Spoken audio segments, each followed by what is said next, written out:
ایمان میرے بھائی اور دوستوں، اللہ نے اپنے قیمتی خزانے میں سے قیمتی چیز سے ہمیں نوازا ہے، جو ایمان کی دولت سے ہمیں نوازا ہے۔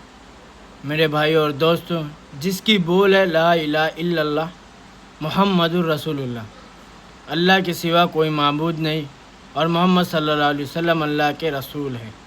ہمیں اپنے دل میں ایک اللہ کی عظمت کو بٹھانا ہے، غیر اللہ کے یقین کو ہمارے دل میں نکالنا ہے۔ ہمارے دل کا بگڑا ہوا یقین ایک اللہ سے ہو جائے اور غیر اللہ کا یقین ہمارے دلوں سے نکل جائے۔ جیسے بیماری دینے والا، شفا دینے والا اللہ تعالیٰ ہے۔ موسیٰ علیہ السلام کا واقعہ ہے۔ موسیٰ علیہ السلام کے پیٹ میں درد ہوا، انہوں نے اللہ تعالیٰ سے رابطہ کیا۔ موسیٰ علیہ السلام کلیم اللہ تھے، جو اللہ تعالیٰ سے بات کرنے والے تھے۔ موسیٰ علیہ السلام نے اللہ تعالیٰ سے عرض کیا، اے اللہ میرے پیٹ میں درد ہو رہا ہے۔ اللہ تعالیٰ نے فرمایا، موسیٰ فلاں فلاں پیڑ کے پتے کھا لو اور آپ کو آرام ہو جائے گا۔ موسیٰ علیہ السلام نے ویسا ہی کیا۔ پھر اس کے بعد موسیٰ علیہ السلام کے کچھ دن بعد پھر پیٹ میں درد ہوا۔ اس کے بعد موسیٰ علیہ السلام نے اللہ تعالیٰ سے رابطہ نہیں کیے اور جا کے وہ پیڑ کا پتا کھا لیے۔ اس کو آرام ہونے کی جگہ موسیٰ علیہ السلام کو اور دکھنے لگا۔ پھر موسیٰ علیہ السلام نے رابطہ کیا، اے اللہ پہلی ٹائم میں نے کھایا تھا مجھے آرام ہو گیا، پھر اس کے بعد میں نے کھایا مجھے آرام نہیں ہوا اور درد بڑھ گیا۔ تو اللہ تعالیٰ نے موسیٰ علیہ السلام سے فرمایا، اے موسیٰ وہ پتے میں شفا نہیں تھی، شفا تو میرے ہاتھ میں، میں جس میں چاہوں اس میں شفا دے دوں۔ ہمارے دلوں میں جو بگڑا ہوا یقین ہے، غیر اللہ کا یقین نکل جائے۔ اسی لیے ہمارے دلوں میں ایک اللہ کا یقین لے کے آنا ہے۔ جیسے نفع اور نقصان دینے والی ذات اللہ کی ہے، ایسے ہی موسیٰ علیہ السلام کا پھر سے واقعہ ہے۔ موسیٰ علیہ السلام کے ہاتھ میں ایک عصا تھا۔ اللہ تعالیٰ نے فرمایا، اے موسیٰ یہ تمہارے ہاتھ میں کیا ہے؟ تو موسیٰ علیہ السلام اس کے نفع گنانے لگے، میں اس سے بکریاں چڑھاتا ہوں، پتے توڑتا ہوں اور ٹیکا لگاتا ہوں۔ تو پھر اس کے بعد اللہ تعالیٰ نے فرمایا، اے موسیٰ وہ عصے کو زمین میں ڈالو۔ وہ عصا زمین میں ڈالے، سانپ بن گیا، ایک اژدہا بن گیا۔ تو میرے بھائی اور دوستو، اللہ تعالیٰ نے فرمایا، اے موسیٰ اب بتاؤ یہ عصا کیا چیز ہے؟ تو موسیٰ علیہ السلام نے فرمایا، یہ نہ یہ عصا ہے نہ یہ سانپ ہے، آپ جو چاہو وہی ہے۔ تو میرے بھائی اور دوستوں، ہمارے دلوں کا جو بگڑا ہوا یقین ہے، اسے ایک اللہ کا یقین ہمارے دلوں میں ڈالنا ہے۔ آپ صلی اللہ علیہ وسلم نے صحابہ کا یقین بنانے کے لیے 11 سے 13 سال لیے۔ ان کے دل میں جب ایمان اتر گیا تو ان کا ایمان اتنا مضبوط ہوا کہ پہاڑ اپنی جگہ سے ہل سکتی تھی، لیکن صحاباؤں کا یقین صحاباؤں کے ایمان میں ذرہ برابر فرق نہیں پڑتا تھا۔ صحاباؤں کے یقین میں ذرہ برابر فرق نہیں پڑتا تھا۔ صحاباؤں کا ایمان ایسا تھا کہ انہوں نے دریاؤں پہ گھوڑے دوڑائے، سمندر کی دریاؤں پہ گھوڑے دوڑائے۔ صحابہ کا یہ ایمان تھا، اللہ تعالیٰ پر ایسا توکل تھا، انہوں نے 2 رکعت نماز پڑھ کے اپنا کام کیے۔ میرے بھائی اور دوستوں، صحابہ کا ایک ایسا حضرت بلال رضی اللہ عنہ کا واقعہ ہے۔ بلال رضی اللہ عنہ کو رات بھر کوڑے سے مارا جاتا، اس کے بعد صبح میں تپتی ریت پہ لٹا دیا جاتا تھا اور ان کے سینے مبارک پر چٹان رکھ دیا جاتا تھا اور کہا کرتے تھے، اے بلال اسلام سے پھر جا یا تو مر جا۔ لیکن پھر بھی بلال رضی اللہ عنہ کیا کہا کرتے تھے؟ احد احد احد، اللہ ایک ہے، اللہ ایک ہے، اللہ ایک ہے۔ میرے بھائی اور دوستوں، ان کا یقین بنا تھا، ان کا یقین صرف اللہ پر تھا۔ میرے بھائی اور دوستوں، خباب رضی اللہ عنہ کا واقعہ ہے۔ خباب رضی اللہ عنہ کو آگوں کے انگاروں پر گھسیٹا جاتا تھا، آگ کے انگاروں پر گھسیٹا جاتا تھا۔ وہ اس کے بعد مجلس میں بیٹھے ہوئے تھے، عمر بن خطاب رضی اللہ عنہ نے فرمایا، اے خباب تم نے اسلام کے لیے کیا کیا ہے؟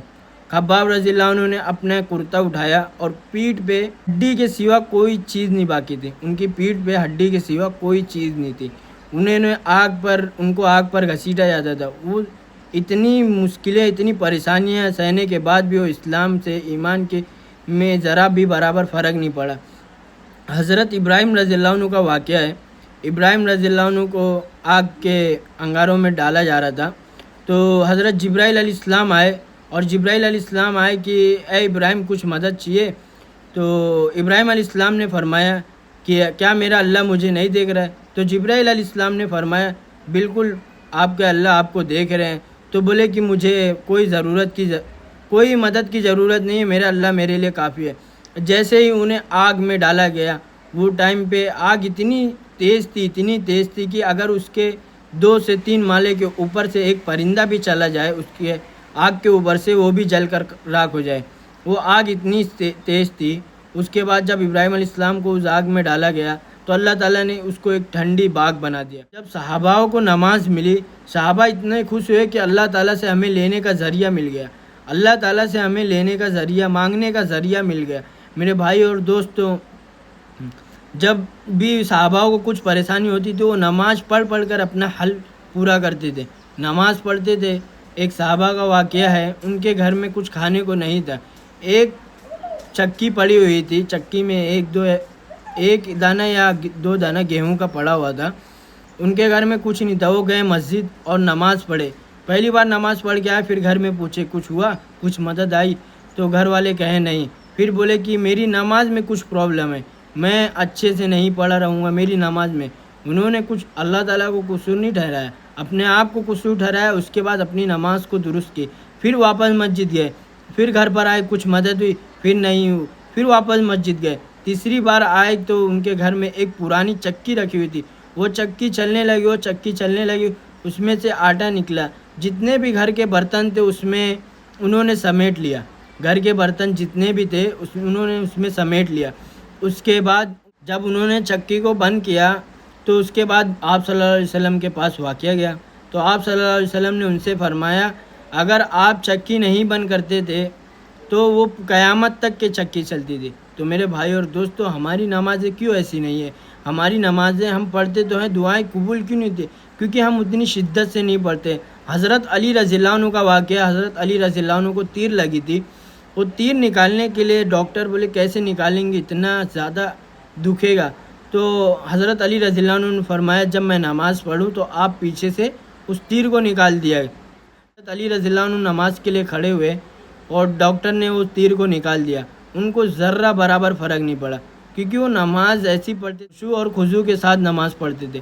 میرے بھائی اور دوستو، میں آپ کو ایک مثال دیتا ہوں، جو لوگ نماز نہیں پڑھتے، اگر ہم کوئی جنگل سے جا رہے ہیں اور ہم کار میں بیٹھے ہوئے ہیں، آجو باجو جنگل ہے، آس پاس کوئی رہنے والا نہیں ہے، اگر ہم کار کی ہیڈ لائٹ بند کر دیں تو کتنا اندھیرا اور کتنا خوفناک منظر ہو جائے گا۔ تو میرے بھائی اور دوستو، وہ خوفناک منظر کو ہم دیکھ کر ڈر جاتے ہیں۔ تو میرے بھائی اور دوستو، جب ہم نماز نہیں پڑھتے، قبر میں ہم جائیں گے دوستو، قبر کا اندھیرا سوچو، قبر کا اندھیرا کتنا رہے گا، وہ کتنا خوفناک منظر ہوگا۔ تو میرے نبی محمد صلی اللہ علیہ وسلم نے حدیث میں فرمایا الصلاۃ نور، جو بندہ نماز پڑھے گا قبر میں اس کی روشن رہے گا، جو بندہ نماز پڑھے گا قبر میں اس کے روشن رہے گی۔ میرے بھائی اور دوستوں، ہم نماز میں پڑھنے سے ذرا بھی کہیں بھی بیٹھے رہتے ہیں، موبائل چلا لیں گے 10 منٹ 5 منٹ، لیکن نماز کی اذان، مؤذن حی علی الصلاۃ حی علی الفلاح پکارتا رہ جائے گا، لیکن ہم نہیں جائیں گے، اور اس کے بعد ہم کہیں گے ہم کامیاب نہیں ہو رہے، ہمارے پاس کچھ نہیں ہے، ہمارے پاس کوئی مال نہیں ہے، ہماری دعائیں قبول نہیں ہو رہی۔ تو میرے بھائی اور دوستوں، ہم کامیابی کیسے ہوئیں گے جب مؤذن حی علی الصلاۃ حی علی الفلاح پکار رہا ہے، آؤ کامیابی کی طرف، آؤ کامیابی کی طرف، آؤ نماز کی طرف۔ تو میرے بھائی، ہم وہ سن کر بھی ایک دم انجان بن جاتے، تو ہمیں کامیابی کیسے ملے گی؟ میرے بھائی اور دوستوں، ہم یہاں وہاں سے ٹائم پاس کرنے سے اچھا اپنے 10 منٹ کو نکالے اور 5 وقت کی نماز پڑھنے والے بن جائے۔ میرے بھائی اور دوست، اس میں آتا ہے کہ جنت کی کنجی نماز ہے اور نماز کی کنجی وضو ہے۔ تو میرے بھائی اور دوستو، اگر ہم نماز پڑھیں گے تو ہمیں جنت ملے گی، ہم نماز نہیں پڑھیں گے تو ہمیں جنت کیسے ملے گی؟ میرے بھائی اور دوستو، ایک فرض نماز چھوڑنے کی گناہ کتنے معلوم ہے آپ کو؟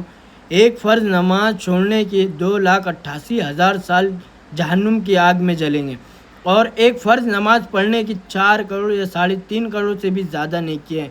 تو میرے بھائی اور دوستو، 5 منٹ میں اتنی نیکیاں ہم کبھی بھی اپنی پوری زندگی میں نہیں کما سکتے جو ایک فرض نماز پڑھ کر کما سکتے ہیں۔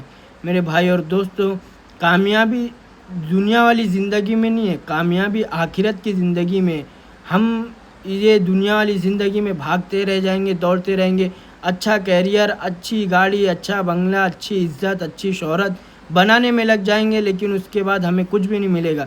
اگر ہم نماز پڑھیں گے تو ہمارے کو جنت ملے گی، اگر ہم روزہ رکھیں گے تو ہمیں جنت ملے گی، ہم صدقہ کریں گے تو ہمیں جنت ملے گی۔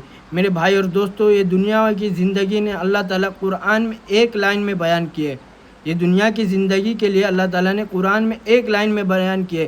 وَمَا الْحَيَاةُ الدُّنْيَا إِلَّا مَتَاعُ الْغُرُورِ وَمَا الْحَيَاةُ الدُّنْيَا إِلَّا مَتَاعُ الْغُرُورِ۔ میرے بھائی اور دوستو، اللہ تعالیٰ نے خود قرآن میں کہا ہے یہ دنیا دھوکے کی جگہ ہے، یہ دنیا دھوکے کی جگہ ہے۔ تو میرے بھائی اور دوستو، یہ دنیا کو دل میں مت بٹھاؤ، یہ دنیا کو دل میں مت بٹھاؤ، ہاتھ ہی تک رہنے دو، یہ دنیا کو ہاتھ تک رہنے دو۔ دل میں تو اللہ تعالیٰ کی محبت بیٹھتی ہے۔ میرے بھائی اور دوستوں، ہم ایسے بن جائے کہ نماز قائم کرنے والے بن جائے۔